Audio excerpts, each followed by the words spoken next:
Good morning and welcome into another installment of Your Life Matters. It's with clinical social worker Dr. Beth Plachetka from Safe Harbor Counseling and Dr. Beth Speaks. And we are joined on the phone lines by Dr. Beth on this Monday morning. Doctor, good morning to you. Hi, Mike. How are you? Doing well. How are you today? I'm good. Thanks for asking. I appreciate it. No problem. And you gave thanks for me asking, or we're talking about thanks in this month of Thanksgiving, a whole month-long segment basically with different parts focused on gratitude. And where do we want to pick up on today's show? Well, and today, last week we talked a little bit about the mental health characteristics in general and what gratitude is. And, gratitude is noticing that something good that we didn't earn has been present. We got it from somebody else. And so today we're talking about just those simple things that we take for granted. Usually, like the people we live with, the people we work with, that we see on a routine basis, or people that provide services that we just assume will never give up. Garbage collectors, phone's going to work, those kinds of things. I have to laugh because, we rarely ever thank those people. But we are very quick with, and I'm going to say this in quotes, suggestions for improvement. What might be critiques and complaints, but we call them, we just want to help you be better. Yeah. Rarely does somebody say dinner was great. They say, ooh, I didn't like the sauce.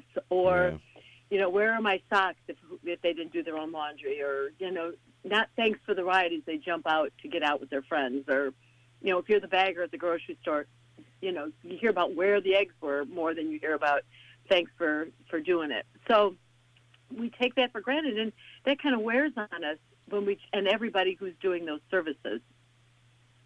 Yeah, you kind of feel like, and a little bit of thanks in those instances really goes a long way. It makes the person that's doing it feel good and maybe even more inclined to do those things because they feel appreciated. Exactly. And as you were speaking, it made me think of an example. Just when my husband and I go out to lunch, he typically will, the money comes out of the same pot. We share the same credit card. It's no big deal. But he'll put a sign on the line. So a few years ago, we were at a little restaurant in the airport, and I thought, we had some lunch. And I said, I want to go do a little shopping. And shockingly, he didn't think the little glitchy store I wanted to go in was where he wanted to go. So he said, go on, I'll just finish up here. So as I stood up, put my backpack on my shoulder, I said, hey, thanks for lunch. Not giving a think about it. But you should have seen the heads turn like, what is going on over there? So weird. So, and we both had a good laugh and still laugh about it sometimes. It's important to say thank you for things. When somebody says every 10th time, thanks for a ride, or I appreciate you doing that.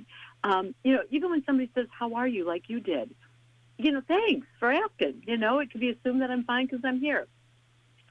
But when we think about our mental health, what gratitude does is it helps erase the negativity that we feel and see all the time. It helps us trust that we're not alone, that there are other people out there. Even when somebody says thanks, it means we gave them a gift that they noticed was there. We're not invisible. And that there is a God who loves us. And when I say loves, we're not going to feel good all the time. Things are still going to happen, but we're going to still be here. Our existence is still here. Gratitude blesses us and usually puts us in a mood that we want to pass it on. It becomes, the quote that we used last week was our moral memory. It's the way we organize our lives. So when we say thank you to somebody else, we need to say it simply, just thank you for whatever. Don't be all flowery. Be sincere. Make sure your tone of voice is sincere and means it, not sarcastic. Be specific. Tell them for what. And do it with a smile. The smile lets them know that you're really appreciating it, and it changes the biology in your brain, which allows you to relax. Everybody benefits when we're grateful. That was a good segment. Thank you for that segment. Well, and I hope it helps our readers. Now, I'm not saying that this makes every mental health issue go away, but these are the little things we can do around our lives that make us mentally stronger and builds up our stamina. Yeah, and the way you say it is important too. The thank you, not Gee, thanks. Yeah, like, yeah, thanks. Keep the sarcasm out of it, right? There's all kinds of information on this topic and all the topics we've discussed on this segment by going to safeharboril.com. You can listen to this show